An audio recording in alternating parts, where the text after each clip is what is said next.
যখন আমাদের সকালবেলা শিক্ষকের উপর আক্রমণ করা হলো তখন কোনো তারা পোষ দেয়নি, তার মানে তারা তখন ঘুমিয়েছিল।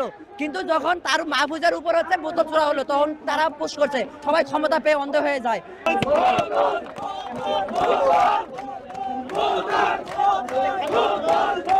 কালকে আমাদের সারাদিন আন্দোলন চলেছে, আমাদের শিক্ষকদের উপর হামলা চালানো হয়েছে, শিক্ষার্থীদের উপর হামলা চালানো হয়েছে, কারো কোনো ভ্রুক্ষেপ ছিল না।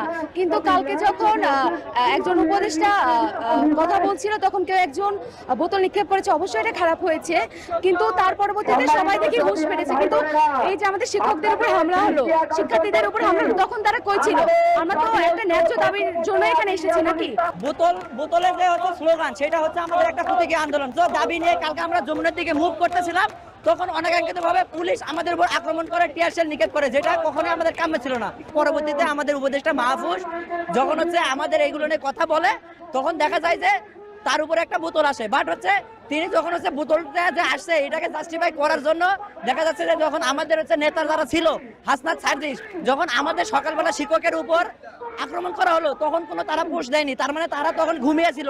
কিন্তু যখন তার মাহফুজার উপর হচ্ছে বোতল ছোড়া হলো তখন তারা পোষ করছে। কেন? তারা আমাদের শিক্ষকদের উপরে যখন হচ্ছে তারা হচ্ছে হামলা করেছিল তখন কি তাদের একটা পোষ আসা ছিল না, নাকি সবাই ক্ষমতা পেয়ে অন্ধ হয়ে যায়? আপনি যখনই বোতল নিক্ষেপ করা হলো তারপর থেকেই হচ্ছে ওনারা সবাই ফেসবুকে পোস্ট দেওয়া শুরু করলো এবং প্রতিবাদ শুরু করলো। কিন্তু যখন আমার একজন এ গ্রেড প্রফেসর, আমার শিক্ষক সমিতি সাধারণ সম্পাদককে আহত করা হলো তখন কেউ হচ্ছে আন্দোলন করে নাই। বোতলের দাম কি অনেক বোতল নিক্ষেপ করা, সেটা নিয়ে অনেক আন্দোলন হচ্ছে। ওনারা 1 মিনিট নিরাপত্তা পালন করার জন্য কর্মসূচি দিচ্ছে। তাহলে আমাদের ছাত্রদের যখন মারা হলো, আমাদের ছাত্রদের যখন মারা হলো, সেটা কোনো বিচার হবে না। আর আমাদের যা যৌক্তিক আন্দোলন, ওনারা কিভাবে এখানে আহত বিষয়টা নিয়ে আসলো, ওনারা কিভাবে এখানে আমাদেরকে আঘাত করলো, এই বিষয়টার বিচার ওনারা কোনো কথা বলতেছে না। ওনারা বোতল দিয়ে আমাদের বিষয়টাকে জাস্টিফাই করে ফেলতেছে।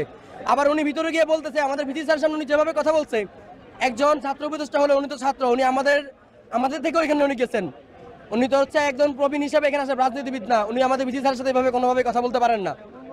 তো উনি হচ্ছে ওনার বিষয়টাকে জাস্টিফাই করার জন্য এবং উনি খুবই বশবর্তী হয়ে উনি এইভাবে বলছেন যে আধা ঘন্টার ভিতরে আমাদের এই জায়গাটা উনি আমাদের ভিসি স্যারকে ক্লিয়ার করতে বলছেন, অথবা উনি ক্লিয়ার করবেন। কিভাবে করবেন উনি আমাদের এরকম হুমকি হচ্ছে উনি দিচ্ছেন। তো এই বিষয়গুলোর জন্য আমাদের হচ্ছে প্রতীকী একটা আন্দোলন, এটা প্রতীকী হচ্ছে সবাই এটা জানাচ্ছে আর কি। জগন্নাথ বিশ্ববিদ্যালয় বাংলাদেশের একমাত্র বিশ্ববিদ্যালয় যেটি আসলে নানা ঘাত প্রতিঘাত সহ্য করে রাজধানী ঢাকার বুকে আলো ছড়াচ্ছে।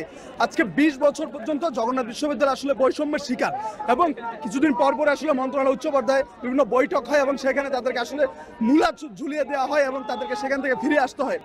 আর গতকাল আসলে আমাদের আন্দোলনের দাবিতে আসলে উপদেষ্টা মহোদয় আমাদের মাহফুজুর রহমান উনি এসেছিলেন, কিন্তু উনি এসে আসলে যে ক্রাউড ম্যানেজমেন্টের যে বিষয়টি আসলে তিনি সেটি সঠিকভাবে করতে পারেননি। এখানে আসলে আমরা বলবো যে আসলে দুষ্কৃতিকারী একজন আসলে তার প্রতি বোতল ছুড়ে মেরেছে, তিনি আসলে সেই বিষয়টিকে সেভাবে হ্যান্ডেল করতে পারেননি এবং তিনি সেখানে চলে যাওয়ার পর আসলে এনসিপির যে নেতৃবৃন্দরা রয়েছেন তারা আসলে সারাদিনে একটি আন্দোলন বা জগন্নাথের শিক্ষার্থীদের পক্ষে তারা কোনো পোস্ট করেননি, কিন্তু আসলে এই বোতল ইস্যুতে তারা আসলে সারা বাংলাদেশ ব্যাপী তারা আসলে একটি আলোড়ন সৃষ্টি করেছেন। এর প্রেক্ষিতে জগন্নাথ বিশ্ববিদ্যালয়ের শিক্ষার্থীরা আসলে তাদের যে প্রতিবাদের ভাষা, এই ভাষা হিসেবে আসলে এই স্লোগানটি দিয়েছে।